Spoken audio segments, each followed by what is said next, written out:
järgmist värku ette valmistada. Keemia putukatele väga ei meeldi, aga selleks, et see putukahotell natuke kauem kestaks, siis loodusliku linaõliga otsustasime ta üle teha. Kui see on õliga kaetud, siis saab hakata täitma neid kärgi. See on kõik siit pargialalt korjatud. Need seened on siin meie istumiskännu peal kasvanud selle putukahotelli jaoks.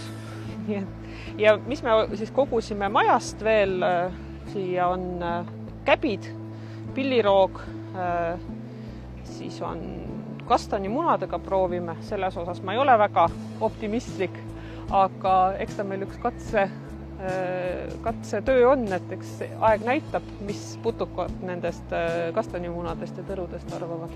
Ja siis me panemegi erinevaid materjale, sellepärast, et erinevad putukad eelistavad erinevat keskkonda. Mõni tahab süüa, mõni tahab lihtsalt peitu pugeda. Siin on tõenäoliselt mingid siklaste vastsed, kes teevad hästi suured käigud. Nemad on siit ammu läinud, kas oma teed või on rähnad ära söönud, aga sellistesse käikudesse saavad siis igasugused pisikesed tegelased minna peitu, et kes ise ei ole võimelised puu sisse auke tegema, kasutavad väga hea meelega selliseid juba valmis tehtud kortereid.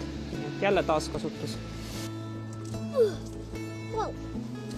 Aunana kogume kogu pargi lehed ära 1 aasta ja siis 2 aastat ta meil nii-öelda seisab ja siis 2 aasta tagant kaevame üles.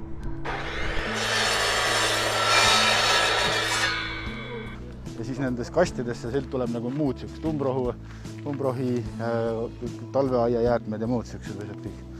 Umbrohu kompost ei ole nagu kõige parem kohe ruttu kasutada, sest need seemned on seal sees idanemisvõimelised tihtilugu. Siis on pärast juured ja kõike muud. Pärast on hulka nagu vaeva neid peenraid puhtad hoida. Ja siis see lehekompost on selle koha pealt nagu parem, et selle sees on vähem igasuguseid asju, mis hiljem nagu sul peenra peal nii-öelda nuhtluseks kaelas on.